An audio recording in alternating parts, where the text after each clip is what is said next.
پاڵپشتی دارایی بۆ 6 پرۆژەی بازرگانی بچووک لە پارێزگای هەڵەبجە ڕاگەیەنرا.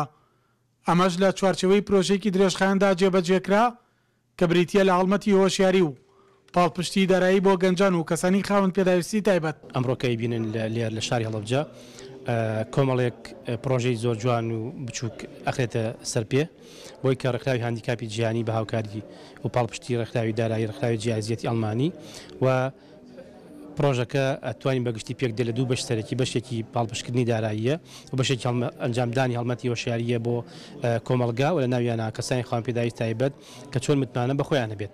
ئەم پرۆژەیە ماوەیەکی زۆرە چەند ماوەیەکە دەست پێ کردووە.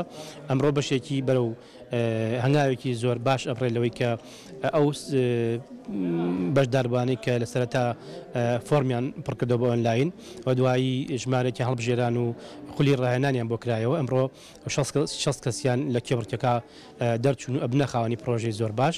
ژنان هاوشێوەی پیاوان لە پاڵپشتە داراییەکان سوودمەند بوون. ئەوانیش بوونە خاوەن پرۆژەی بچووکی بازرگانی تایبەت بە خۆیان.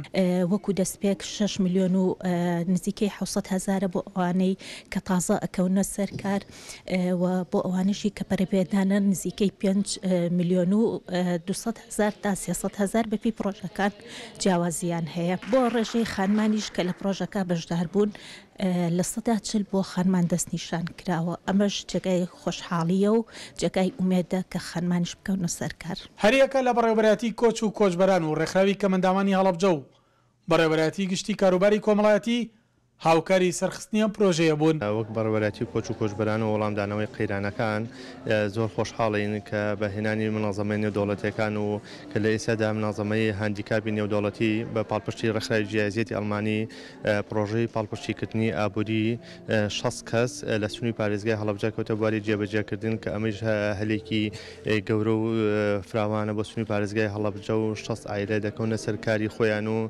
ڕێکخراوی هاندیکاپی جیهانی بە پاڵپشتی دارایی ڕێکخراوی جیایزیەتی ئەڵمانی ئەو بڕەبوجەی بۆ ئەم پرۆژە تەرخانیان کردووە لە خاوەن پرۆژەکانی وەرناگرنەوە. لە ڕێگای ئەم پرۆژەیەوە دایان خێزانی هەڵەبجە دەبنە خاوەنی کاری بازرگانی بچووک تایبەت بە خۆیان. چیتر بۆ بەدەستێنانی ئابووری تاک پشت بە توانەکانی خۆیان دەبەستن. سەلاح جەمیل، کورسات نیوز، هەڵەبجە.